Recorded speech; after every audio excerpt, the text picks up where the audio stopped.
todos, sejam muito bem-vindos. Boa noite aos amigos das redes sociais. E vamos começar pelo recado. Primeiro, temos cantina hoje, muito bom, né? E os estudos. Então a doutrina diz estudar, estudar, estudar, trabalhar, trabalhar, trabalhar. Então nós temos estudos, com vagas abertas ainda. Estudo da doutrina sistematizada, estudo do Evangelho, estudo aprofundado da doutrina espírita, tá? Mais informações para fazer inscrição ali na recepção. Temos também vagas ainda em aberto para evangelização de jovens e crianças. Sábado, na parte da tarde, porque os jovens falam que eles querem dormir um pouquinho mais. Então, a parte de evangelização dos jovens e crianças, das 14 às 16 horas aos sábados. Então vamos inscrever nossos jovens, nossas crianças, né? Vamos começar a evangelizar desde cedo. O livro hoje é Sinal Verde, o item 22, Chico Xavier pelo Espírito de André Luiz. O item 22, perguntas. Observe as próprias indagações antes de formulá-la, adotando o silêncio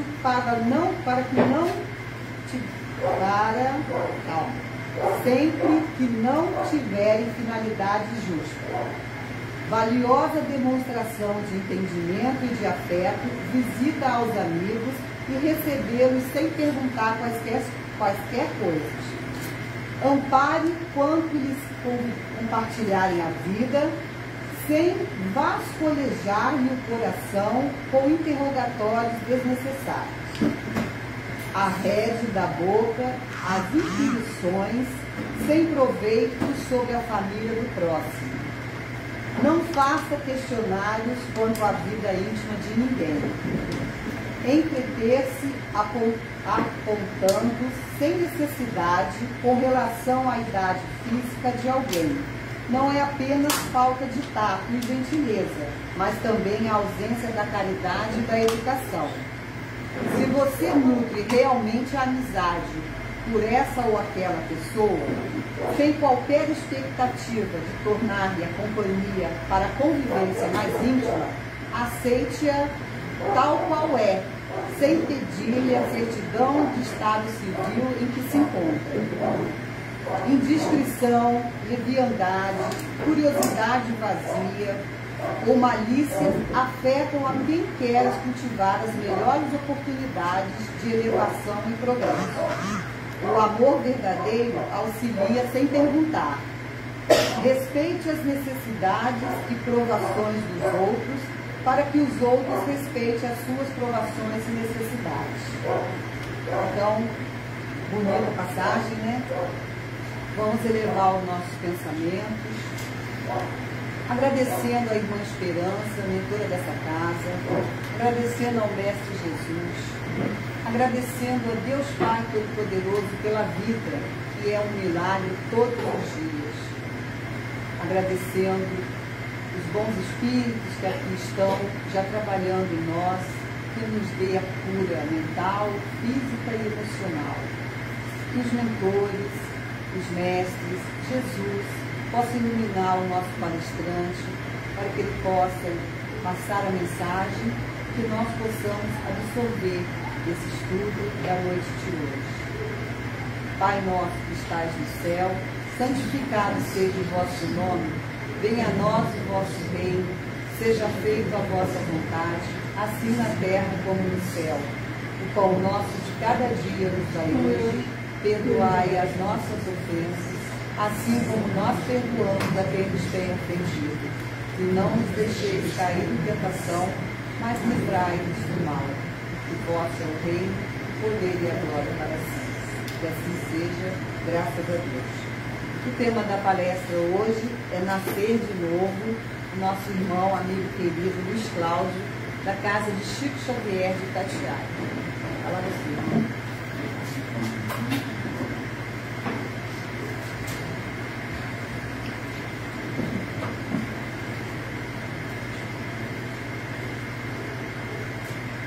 Boa noite, família KS, aos que estão aqui presentes, aos que estão em casa também nos assistindo.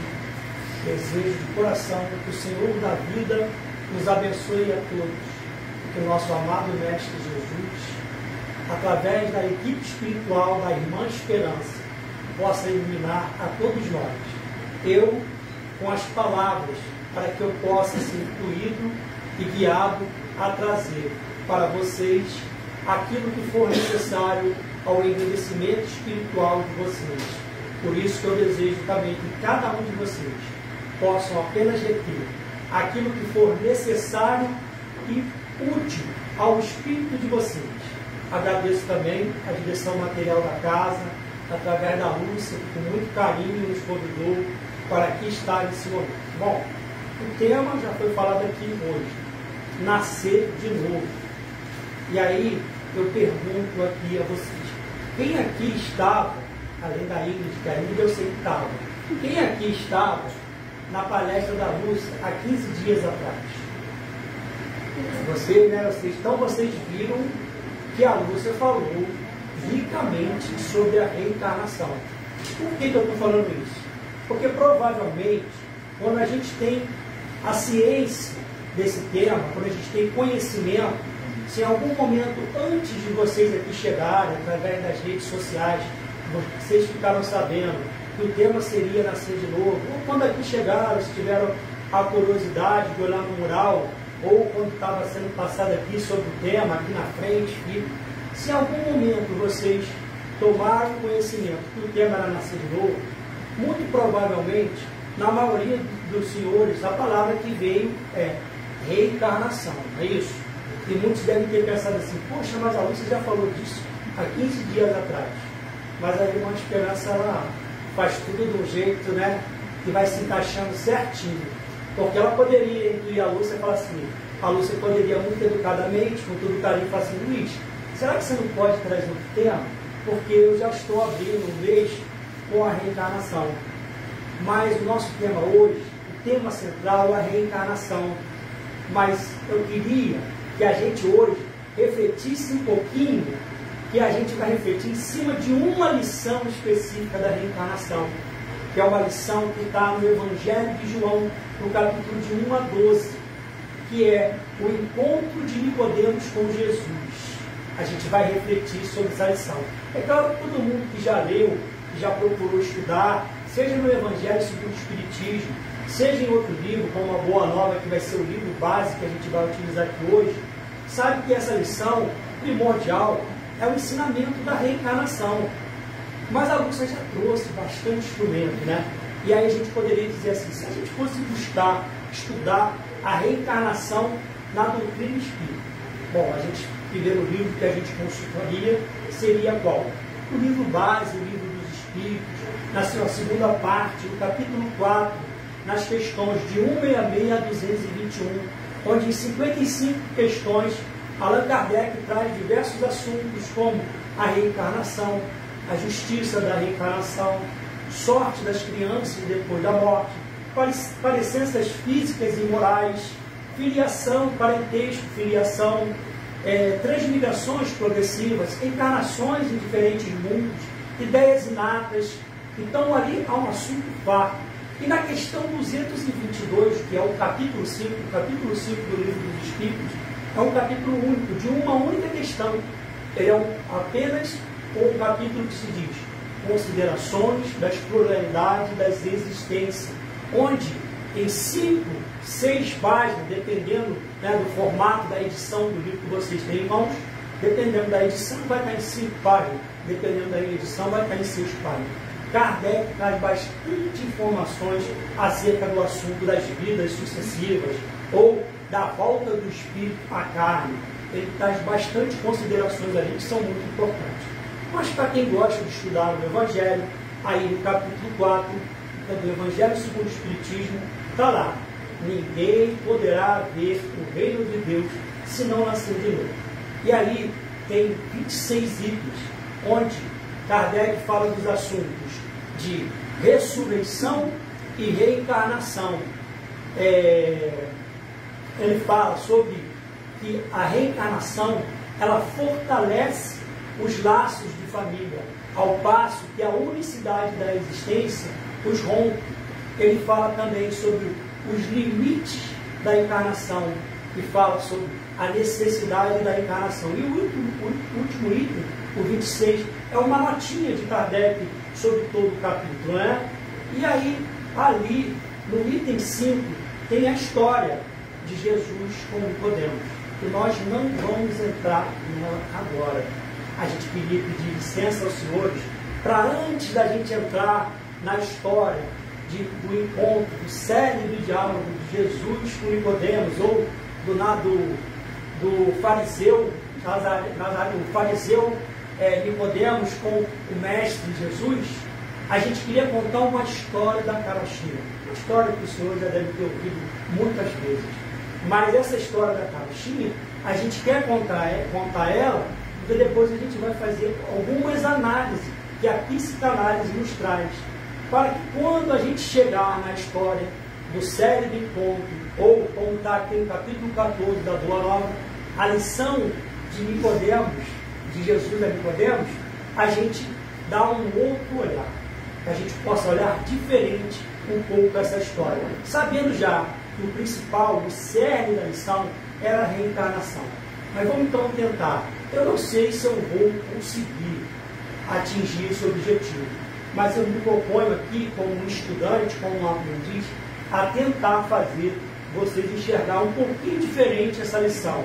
E para isso eu vou me valer de uma história da carochinha que está no livro Aos Espíritas, de Divaldo Franco. Então, lá no prefácio desse livro, tem essa história que a gente poderia ter trazido o livro aqui e ler inteiro, mas a gente vai resumir aqui de cabeça. O importante é a gente tirar o cerne da mensagem que essa história que trazer para a gente. Bom, essa história da carochinha é uma história que diz sobre um reino onde havia um príncipe muito lindo, bonito, gentil, educado, charmoso, quer dizer, né? Maravilhoso ter um príncipe assim, né? Como muitos sorrisos aqui, quando a gente falou das virtudes do príncipe, o príncipe não era perfeito, tinha várias virtudes. Mas o príncipe, com essas virtudes todas, o que acontecia no reino com as moças? Todas as moças sonhavam se casar com esse príncipe. E chegado um dado momento de sua idade, o rei anuncia que as moças iriam ter, cada uma tarde com o príncipe, para quando o príncipe passar por todas as moças do reino solteiras que estavam dispostas a se casar com o príncipe, ele iria escolher um.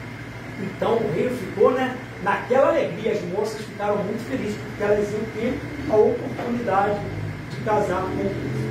Mas como toda história da carochinha que tem o príncipe, tem o que também? Tem sempre uma bruxa, não tem? Uma bruxa. E a bruxinha era linda, era uma bruxinha linda. E ela também se sentiu no direito, como todas as moças, de quê? De também se casar com o príncipe. E ela fez a sua magia e apareceu lá no castelo para conversar com o príncipe, antes das outras.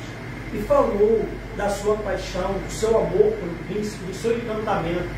E o príncipe, aquele ser perfeito, né? Aquele ser quase perfeito, vamos dizer assim, aquele ser que tinha todos aqueles encantos, aquela virtude, tratou muito mal a bruxinha. Começou a rir dela, a caçoar, e disse para ela: você acha que eu, um príncipe, vou casar com você, uma bruxa? A bruxinha ficou muito triste, ficou muito magoada, e o príncipe continuando a caçoar dela. Chegou um momento que a bruxinha ficou muito zangada e falou: tá, já que você não quer se casar comigo, você também não se casará com ninguém, pois eu me transformarei num sapo. Vocês sabiam disso, né, nessa história, né? O príncipe, a bruxa sempre transforma o príncipe no sapo, não é isso? Mas olha só, gente, o que aconteceu. Ela falou aquelas palavras, o príncipe ficou morrendo de medo. E o que acontece com o príncipe? Virou um sapo. A bruxa pegou e se mandou do castelo. O príncipe estava num local que tinha um grande espelho, e ele viu a sua imagem refletida de sapo. Ele esqueceu instantaneamente que ele era um príncipe, esqueceu de todas as suas virtudes, e olhou para ele como sapo e pensou: o que eu estou fazendo aqui no castelo? E o príncipe então olha e vê uma janela, vai para a janela, em seguida ele pula lá embaixo, tinha um rio que passava em volta do castelo. Do rio ele foi embora ali pelo rio, num dos braços, num dos leitos do rio, ele foi levado para um lindo pântano. Um lindo lago, um pântano, tinha um lago. E quando ele chegou lá, ele viu vários sapinhos, e ele ficou feliz, porque ele se identificou, né? Opa, agora sim estou no meu ambiente. Só que os outros sapinhos, né? Os sapinhos pulavam mais alto que ele, os sapinhos jogavam a língua e pegavam os insetos melhores que ele, coachavam, né? O sapinho coachava e atraía as outras sapinhos, e ele não sabia coachar direito. Aí veio um sapo velho e falou: você tem que entrar na escola sapal, para aprender as coisas de sapo. Coloca o sapinho na escola. O sapinho aprende a pular, a saltar, aprende a coachar e atrair sapinhos. Jogava a língua como ninguém e passou a viver dentro daquele lado feliz para o da vida. Estava tudo perfeito para aquele sapinho. Até que um dia, uma bela moça, andando por aquele local, olha para a natureza, fica encantada, vendo os pássaros, as borboletas, vendo os peixes no lago, olha e vê alguns sapinhos. Quando ela passa o olhar, tinha uma Vitória Régia, onde tinha um sapinho descansando em cima da Vitória Régia.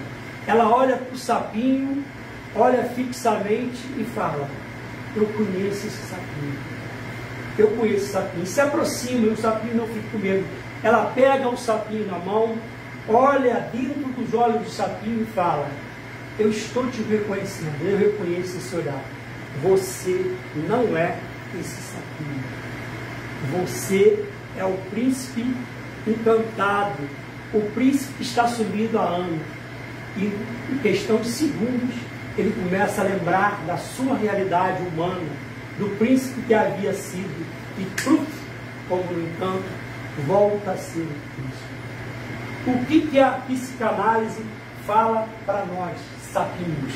Nós, sapinhos, que nós esquecemos da nossa realidade. Nós não somos sapinhos, nós somos belos príncipes e belas princesas. Nós esquecemos, por quê?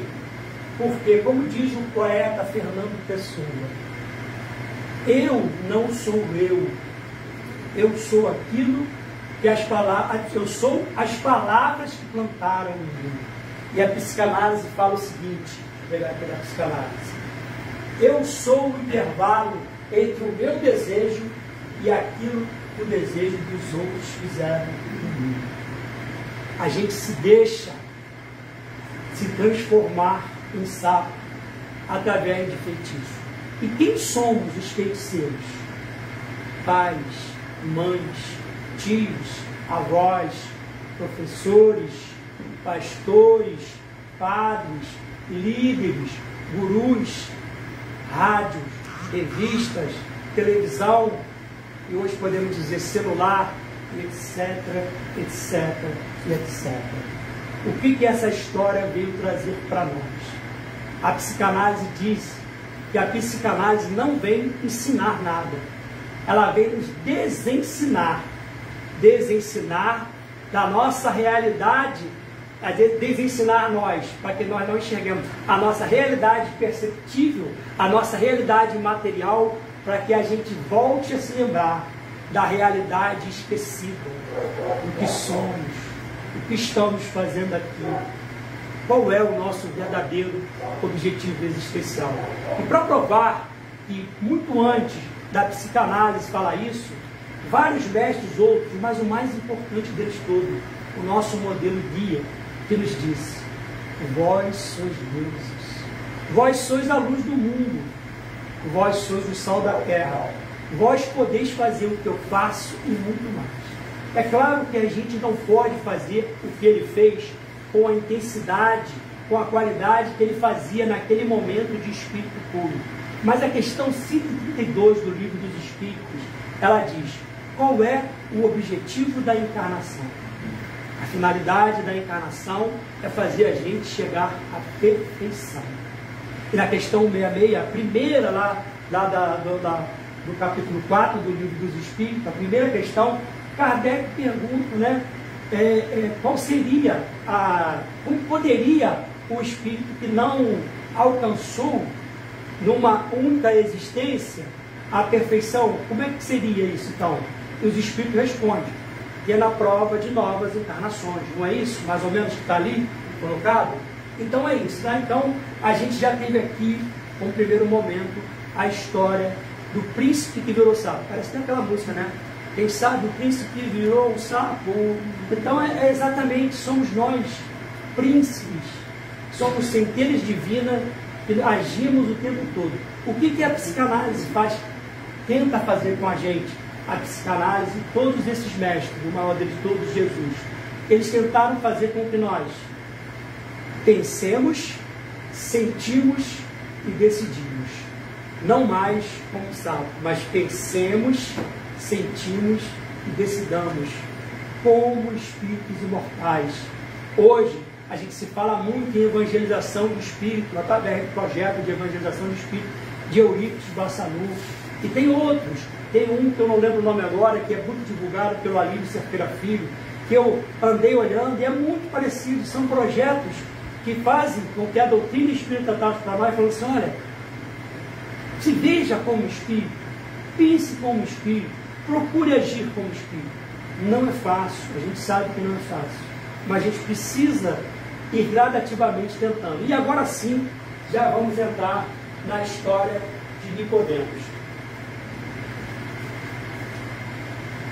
Bom, antes da gente entrar aqui na lição a Nicodemos da Boa Nova, fazer um resumo aqui lá no que está no Evangelho de João, né?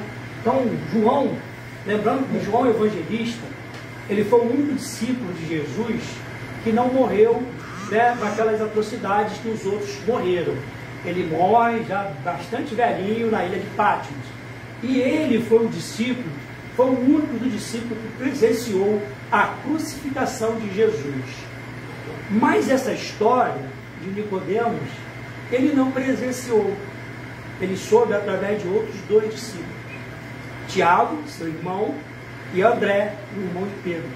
André e Tiago é que presenciam essa lição. Bom, quando então, lá, um fariseu, um doutor da lei. O que era um doutor da lei? Bom, vamos lembrar assim, tinha Roma, que dominava lá a religião da Judéia, a região de Jerusalém, tinha o Império Romano, e os judeus tinham algumas coisas que eles podiam exercer abaixo do governo do governador romano.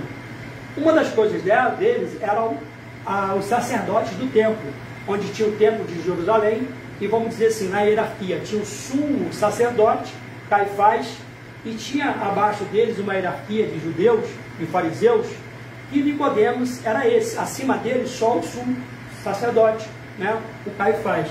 Nicodemos seria como um senador judaico, mais ou menos assim, um senador político judaico. Um homem que estudava muito as leis de Israel, ali, o ensinamento judaico, a Torá, chamada Torá. Ele tinha profundo conhecimento. Então, conta-se que ele procura, na calada da noite, disfarçado, procura Jesus para ter uma conversa, para receber notícias sobre o reino de Deus. E Jesus fala para ele, né, que para conhecer o reino de Deus era necessário nascer de novo. E ele se espanta, tanto que ele fala assim, como é que pode um homem velho entrar de novo no ventre dentro da sua mãe? Eu imagino o seguinte, se ele era velho, muito provavelmente nem mãe já devia estar encarnada mais naquela época, a mãe dele, então ele se espantou. E aí Jesus fala para ele, te digo mais, que em verdade vos digo, que você tem que nascer da água e do Espírito.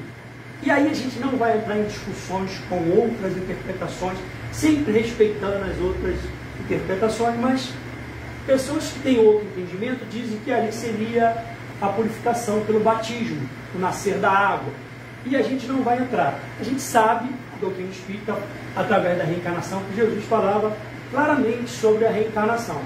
Mas muitas pessoas se espantam pelo fato de Nicodemos, um doutor da lei, não conhecer a reencarnação. E a gente vai refletir sobre isso daqui a pouco aqui. Nicodemos não conhecer a reencarnação. Espantou. O próprio Jesus, a gente vai ver na Boa Nova, que o próprio Jesus ficou espantado dele não conhecer a reencarnação. E aí que a gente queria chamar a atenção.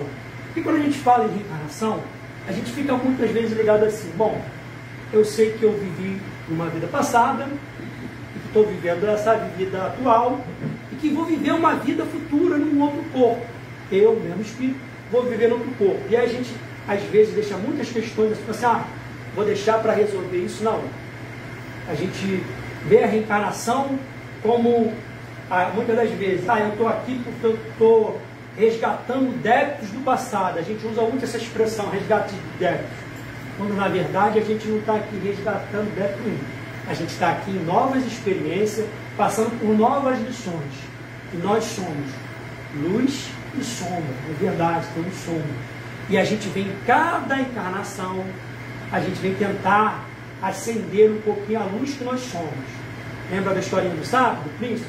A gente tem que cada vez mais fazer com que a nossa luz se sobressaia para ir espargindo as sombras que ainda existem em nós. E aí, eu vou dar uma pulada aqui, vou direto para o terceiro parágrafo, vou fazer um resumo aqui para não ficar muito cansativo a leitura. Onde diz, o que acontece, vai narrar aqui no começo da história. Havia um burburinho com a chegada de Jesus lá, fazendo a pregação da Boa Nova.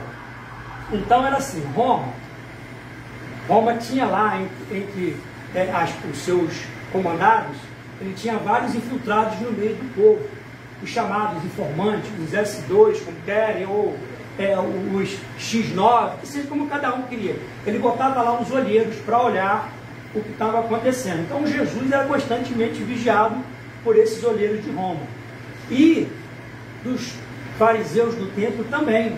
Quem já viu a série The Chosen aí, viu que tinha sempre, onde Jesus estava, tinha sempre alguém lá do Sinédrio, tentando acompanhar, tentando vigiar, tentando absorver as coisas de Jesus para levar lá para os doutores do templo. Então, as pessoas alguns tinham medo de Jesus, outros ficavam assim, completamente revoltados, porque ele, diferentemente dos doutores do templo, ele não se ligava a nenhuma prática exterior, ele não se pegava, e ele não era pegado às letras da Torá, tanto que ele obrava no dia de sábado, né? Ele fazia cura, ele pregava, ele trabalhava no dia de sábado, e pela Torá, o sábado era sagrado, era dia de descanso, não podia. Entre outras coisas que ele fazia que, segundo a lei da Torá, né? Segundo a lei da Torá, eles não concordavam. Então, quando Nicodemos vai procurar Jesus, já estava durante muito tempo, todos eles sabendo, eles já sabiam notícia, ele já sabia de Jesus, ele já sabia dessas coisas todas de Jesus. Mas ele vai procurar Jesus por quê? Porque algumas pessoas, independente dessas coisas todas que se falavam, eles ficavam encantados com a pregação da Boa Nova. Nicodemos era um desses. Ele se encantou com a pregação da Boa Nova. Então ele vai lá, sinceramente, buscar as notícias do reino. E aí fala assim: todavia, sem embargo das dissensões naturais que precedem o estabelecimento definitivo de ideias novas, alguns espíritos acompanhavam o Messias, tomado de vivo interesse pelos seus elevados princípios. Entre estes figurava-as Nicodemo, fariseu notável pelo coração e bem formados pelos dotes da inteligência. Então era um homem que tinha um coração muito bom e altamente inteligente. Era um doutor da lei, que só estava abaixo do sumo sacerdote, que tinha um coração muito bom e altamente inteligente. Aí ele fala assim: mestre, bem sabemos que vindes de Deus, pois somente com a luz da assistência divina podereis realizar o que tendes efetuado, mostrando o sinal do céu em vossas mãos. Tenho empregado em minha existência em interpretar a lei. Olha só, ele passou a vida dele praticamente toda interpretando a lei. Era um alto estudioso da lei judaica. Aí ele fala assim: mas desejava receber a vossa palavra sobre os recursos que devereis lançar mãos para conhecer o reino de Deus. O mestre sorri bondosamente e esclarece para ele. Olha o que Jesus fala, que é importante agora. Uma das primeiras reflexões para a nossa noite aqui de hoje, relativo ao estudo da Boa Nova. Primeiro que tudo, Nicodemos, não basta que tenha vivido a interpretar a lei.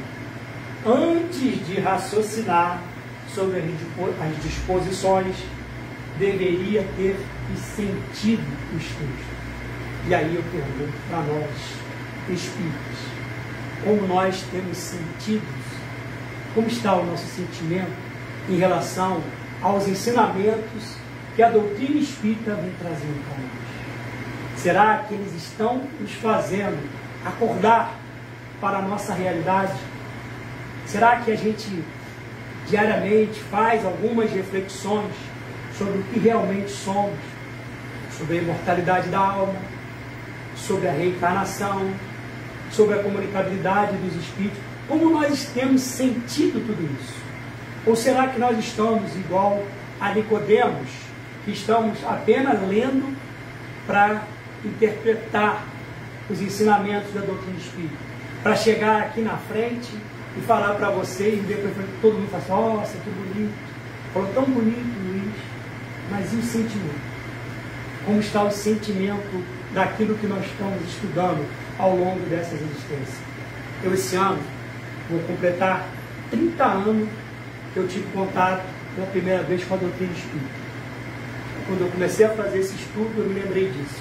Em 1995, eu conheci a doutrina espírita. Em 1996, eu me tornei espírita. Decidi me tornar espírita. Um ano depois, eu decidi me tornar espírita, mas o conhecimento veio em 1995. E aí eu fiquei raciocinando. Quantas transformações que a gente vem fazendo ao longo desses 30 anos. Muitas transformações, às vezes, imperceptíveis. E como é difícil nós nos transformarmos. Porque muitas das vezes a gente nos vê agindo, pensando e sentindo como sábios, esquecendo do príncipe que somos.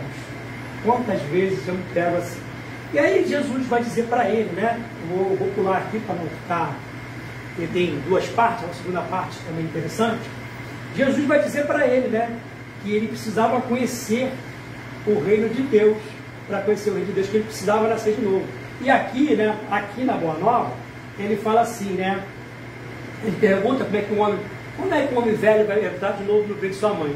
Aí Jesus fala assim, em verdade, reafirmo-te, ser indispensável que o homem nasça e renasça para conhecer plenamente a luz do reino.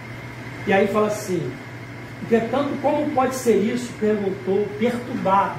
Ele ficou perturbado, isso, não estou entendendo. Como é que é esse negócio de nascer e renascer? Ele ficou perturbado. És mestre em Israel e ignora estas coisas? Inquiriu Jesus como que surpreendido. Gente, Jesus era um governador do planeta, um espírito puro. Ele surpreendeu daquela atitude de Nicodemos. Ele ficou surpreendido. Muito provavelmente, nós também nos surpreendemos. Por quê? Porque muitas das vezes a gente fala assim, eu já escutei algumas pessoas falar assim, a reencarnação, ela era muito comum entre os judeus. Aí eu pergunto a vocês assim, será? Vocês têm certeza disso? Que a reencarnação era uma crença comum entre os judeus? Eu, Luiz, não tenho certeza. Não tenho certeza que era uma crença comum. E aí, eu fui atrás de estudiosos que estudam muito mais do que eu, que é Haroldo Dutra Dias, Jorge Elahá e Severino Celestino da Silva. Fui ouvir algumas palestras deles para ver se alguém falava alguma coisa sobre isso.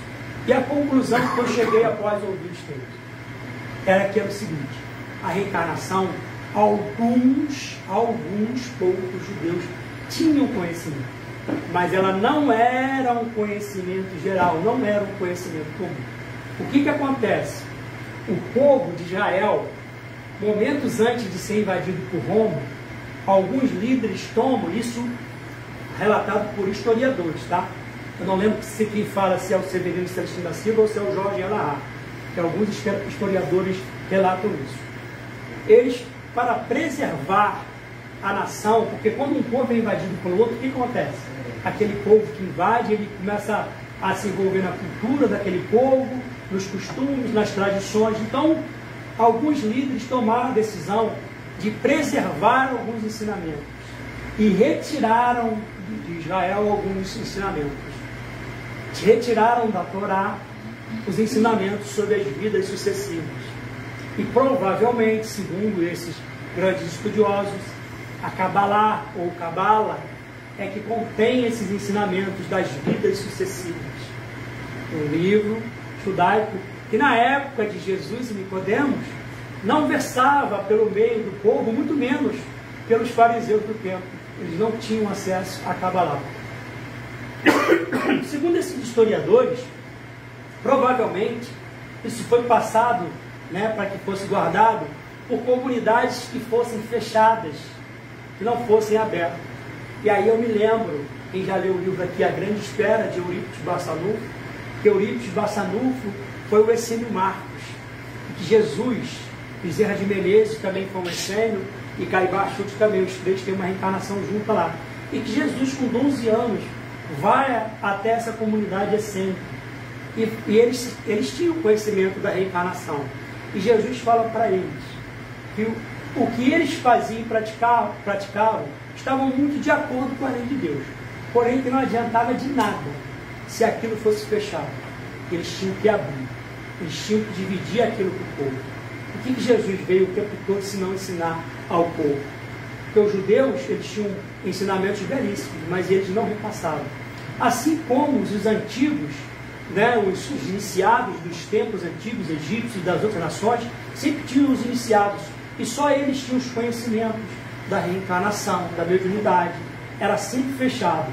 Jesus é o primeiro grande líder que vem abrir todos os seus ensinamentos para todo o povo na história.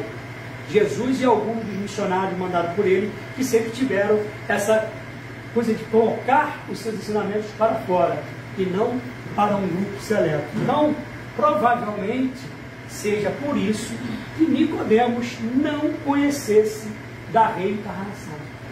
E aí não há de se espantar, ele não conhecia. Mas também a gente ouve também, porque Jesus depois fala com os apóstolos aqui, André e Tiago, eles também ficam sem saber, como assim? Como é que é esse negócio de nascer e renascer? Não estão entendendo. E aí Jesus fala para eles que o processo era como se fosse uma árvore. Aí ele fala assim, embora não seja igual, mas é bem semelhante. Quando você poda uma árvore, o que há? Transformação. Quando você poda uma árvore, há transformação. Embora ele fazendo isso, deixa claro aqui, fala assim, embora o processo do homem seja diferente, que o homem renasce no corpo. Quando você poda a árvore, é a mesma árvore, que dali vai se transformar. Mas que a reencarnação, esse processo, desde que você tem consciência disso, você tem que procurar fazer os processos de transformação.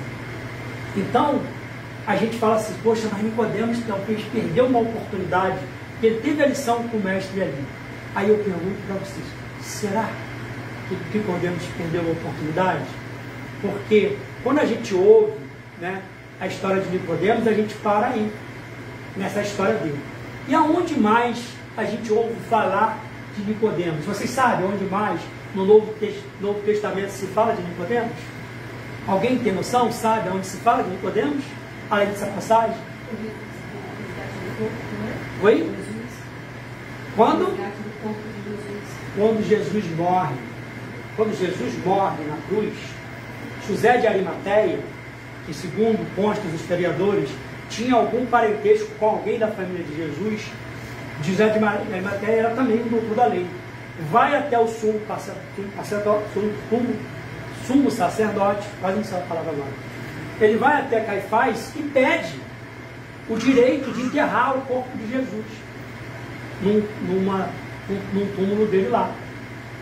E recebe autorização para ficar com o corpo de Jesus. Quando ele chega, Jesus está morto na cruz, que ele olha, quem é que está ao lado dele para ajudar a descer o corpo? Nicodemos. Não mais escondido à luz da noite, não mais vestidos com roupa diferente, mas com as suas roupas de doutor da lei, todo paramentado, trazendo essências para limpar e banhar o corpo de Jesus, e o linho, o pano de linho, que foi o que deu origem ao Santo Sudário, o pano que leva é Nicodemos.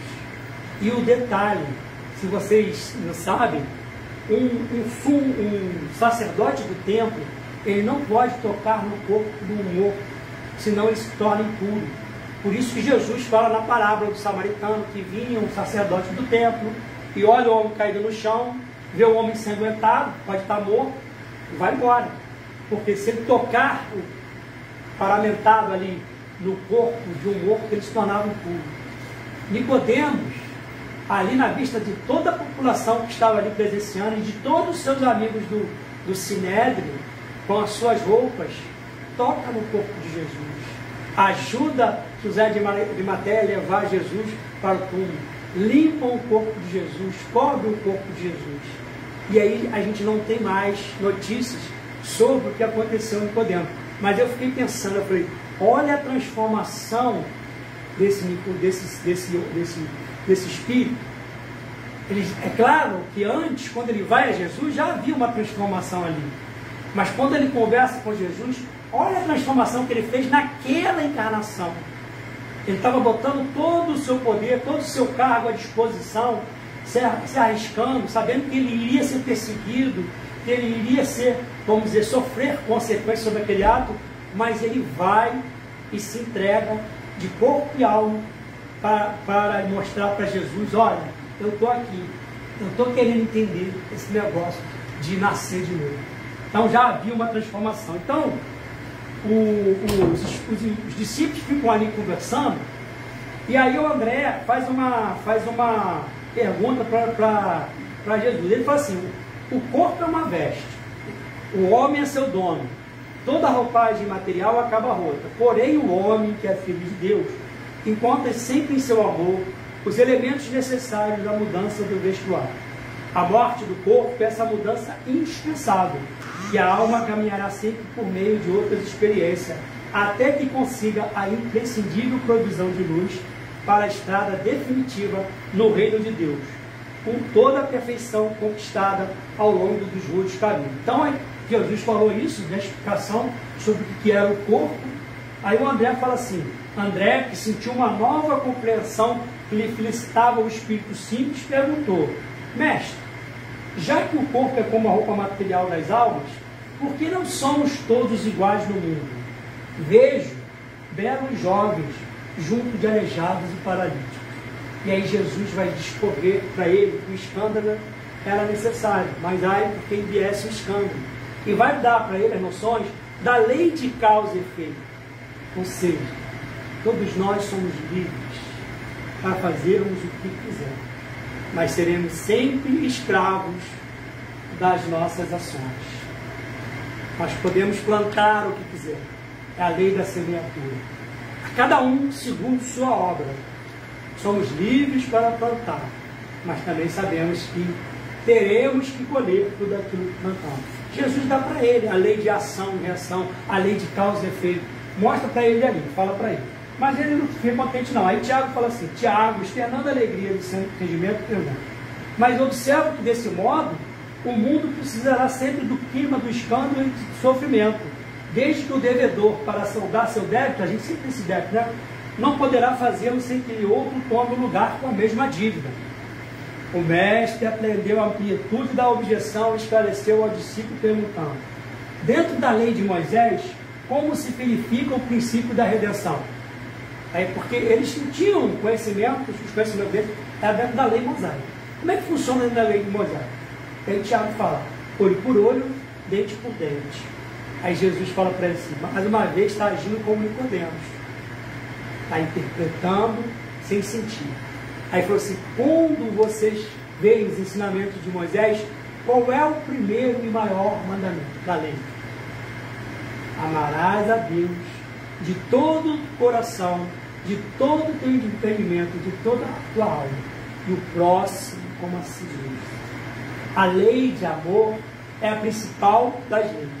Jesus disse, o amor cobre a multidão dos pecados. Porque a gente se prende na letra lá, achamos que olho por olho, dente por dente, mas a gente esquece do mandamento maior, que é amar a Deus sobre todas as coisas e o próximo como a si mesmo. E aí, ele fala assim, antes, as elucidações do mestre, os dois discípulos estavam maravilhados. Aquela lição profunda esclarecia-o para sempre. Tiago, então, aproximou-se e sugeriu a Jesus que proclamasse aquelas verdades novas na pregação do dia seguinte. O mestre dirigiu-lhes um olhar de admiração e interrogou. Jesus tinha visto que aquilo tudo tinha acontecido com o doutor da lei, um homem altamente esclarecido, inteligente, inteligentíssimo, altamente conhecedor. Saiu de lá, coitado, arrasado com o que tinha ouvido. Saiu de lá completamente confuso. Aí ele fala assim: será que não compreendestes? Pois se um doutor da lei saiu daqui sem que eu lhe pudesse explicar toda a verdade, como queres que proceda de modo contrário para a compreensão simplista do espírito popular? Poxa, se o doutor da lei teve dificuldade, como é que eu vou falar isso abertamente para o povo? A maturidade espiritual do povo não compreenderia. Por isso que Jesus teve que falar do modo que falou, através de parábolas, né? Da forma mais simples possível, para atingir o coração daquelas pessoas, porque Jesus queria fazer eles sentir o Evangelho, muito mais do que decorar as palavras dele. Aí ele fala assim: alguém constrói uma casa iniciando pelo teto o trabalho? Além disso, mandarei mais tarde o Consolador, a fim de esclarecer e dilatar os meus ensinos. E assim vem o Espiritismo para dilatar e esclarecer os ensinos de Jesus, o Consolador, aquele que nos consola e nos esclarece, aquele que está aqui o tempo todo para nos mostrar a nossa realidade. E aí a gente faz uma reflexão. Dentro da lei de Deus, dentro das leis de Deus, uma das leis, a pedra angular de todos os princípios da doutrina espírita, segundo Hermínio de Miranda, a reencarnação seria uma dessas pedras angulares, ou seja, um dos ensinamentos principais que a doutrina espírita passa para nós, reencarnação. Mas esses princípios, eles não estão isolados, eles estão, né, a lei de Deus é quem sempre fala, como Kardec coloca lá as leis morais, por exemplo, elas não são separadas, ele colocou elas de formas separadas para que a gente tivesse uma didática, que a gente pudesse estudar e compreender, mas as leis não são separadas. A lei de amor não está separada da lei de reencarnação, da lei de progresso, elas não são separadas, elas estão, todas elas, né, um conjunto de leis que Deus deixou para a gente, com uma finalidade precisa, de fazer-nos chegar à perfeição. E aí, a reencarnação é para que a gente tome consciência de que nós recebemos infinitas oportunidades de refazermos o caminho. A doutrina espírita é um desses GPS que a gente fala. Sabe quando a gente, quem já usou o GPS aí, tá pegando endereço, quando você passa do local que você tinha que entrar, e o GPS fala lá, corrigindo a rota, e ele corrige a rota? É a doutrina espírita. Porque o caminho, a verdade e a vida é o Cristo, é o Evangelho. Que a doutrina espírita vem fazer com que a gente retorne o caminho, a verdade e a vida para o Evangelho de Cristo, esclarecendo, ampliando seus conceitos. Então, nós vivemos, em todos os instantes, nós vivemos de leis como as leis dos ciclos, como na nossa terra, nós temos vários ciclos, né? A gente gosta muito de falar assim, o tempo resolve isso, tem um tempo para tudo. Mas o que é o tempo senão uma condição relativa, dependendo da onde a gente esteja? Porque o tempo não é o mesmo na Terra, não é o mesmo tempo em Marte, não é o mesmo tempo em Plutão, não é o mesmo tempo em Saturno. Nós aqui temos conjecturamos o tempo através dos ciclos que nós já entendemos, como, por exemplo, um ano, que é uma volta da Terra ao Sol, 365 dias e 6 horas. Temos ali, né, os ciclos lunares, então, um mês, 30 dias. E aí a gente vai refletindo sobre esses tempos. Dizem alguns historiadores que o filósofo Platão tinha um cálculo que ele falava, que eles chamavam o grande ano de Platão. Que, eu não sei como Platão fez esse cálculo, mas ele tinha feito um cálculo lá que todos os planetas da nossa galáxia, até todos eles fizeram uma volta completa em torno do Sol, estaria em torno de 25 mil 550 anos. E aí também não sei como se fez esse cálculo. Está lá no livro do teólogo José Reis Chaves, que ele fala que a nossa respiração diária, que a gente respira diariamente, em torno de 25.550. E a gente fala assim, são simples coincidências, né? São simples coincidências que a gente vai angariando ao longo da nossa existência. Mas por que a gente está falando isso tudo? Por que a gente chegou nessa coisa do ciclo?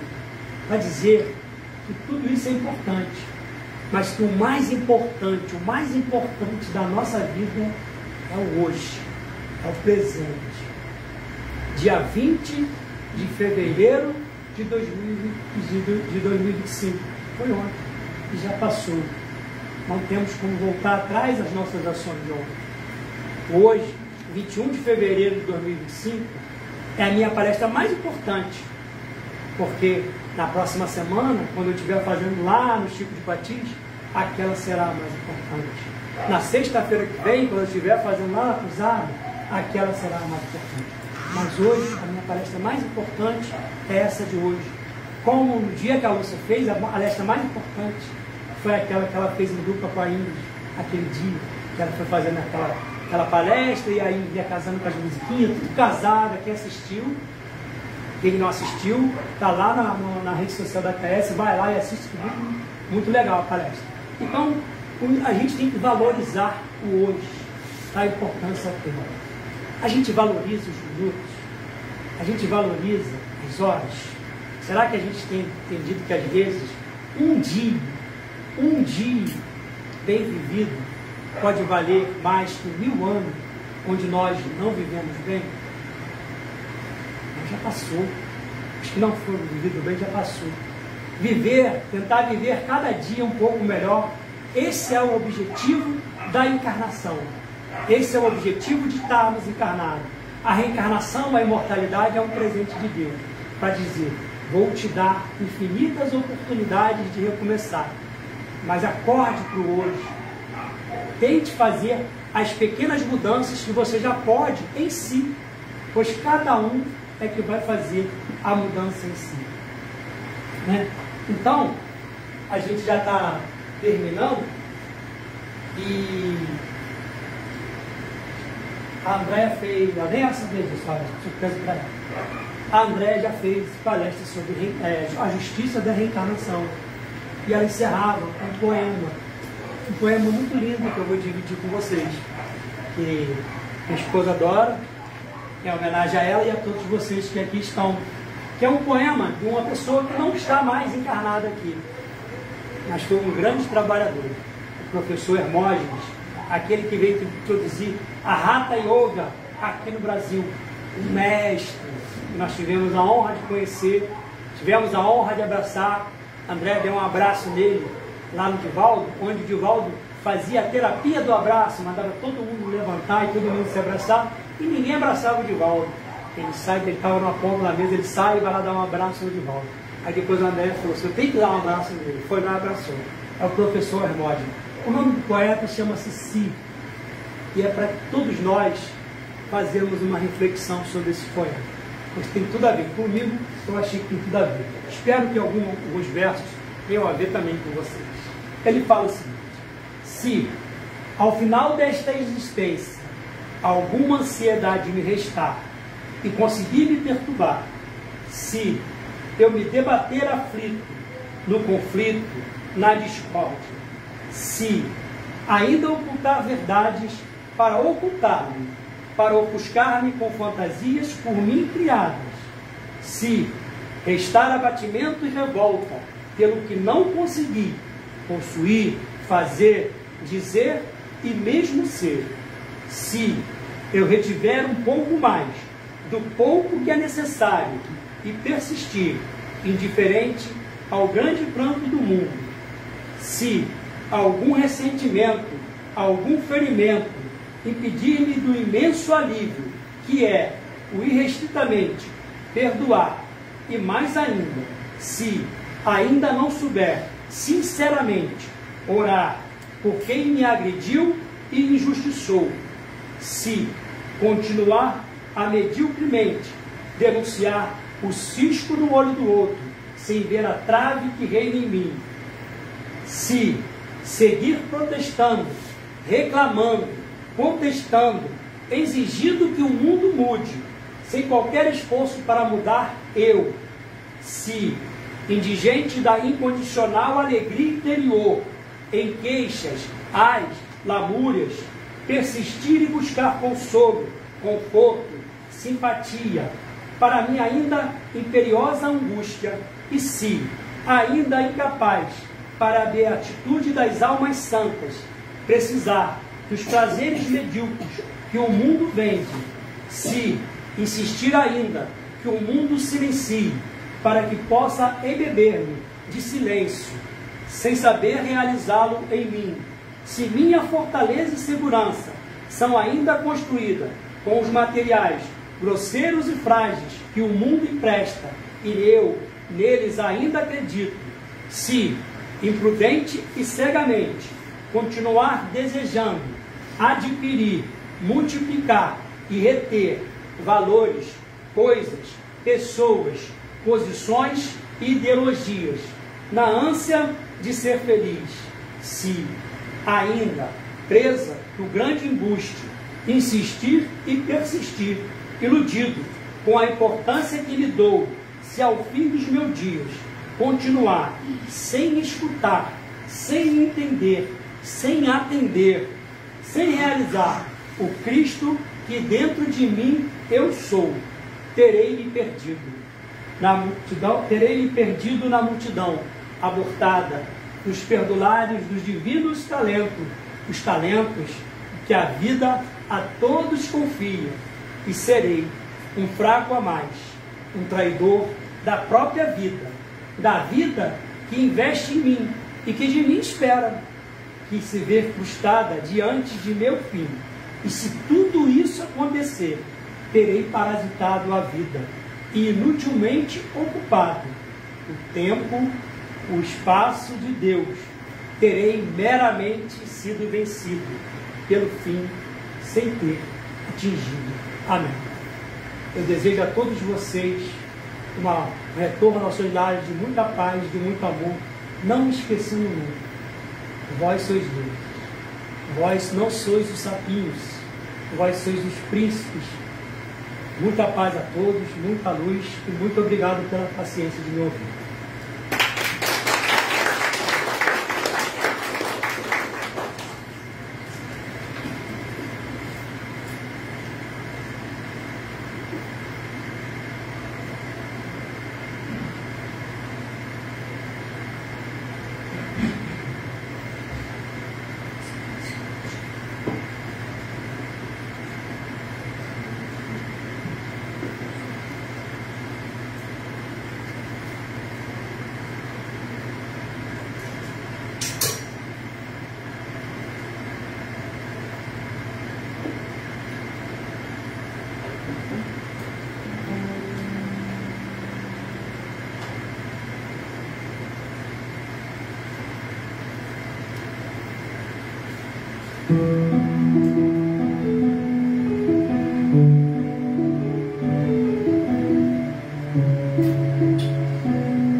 Obrigado, Edu, por essas canções maravilhosas. Obrigado, Luiz, pelo estudo da noite de hoje, maravilhoso.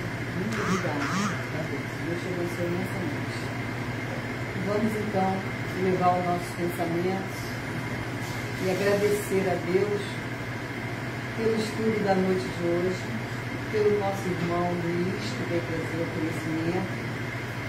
Agradecer sempre a Jesus, a espiritualidade amiga, a irmã Esperança, aos nossos mentores, aos anjos do Senhor, pela saúde, pela reencarnação, pela vida, pela paz, pela família, agradecer pelos amigos, agradecer pelos nossos educadores, pelas nossas crianças.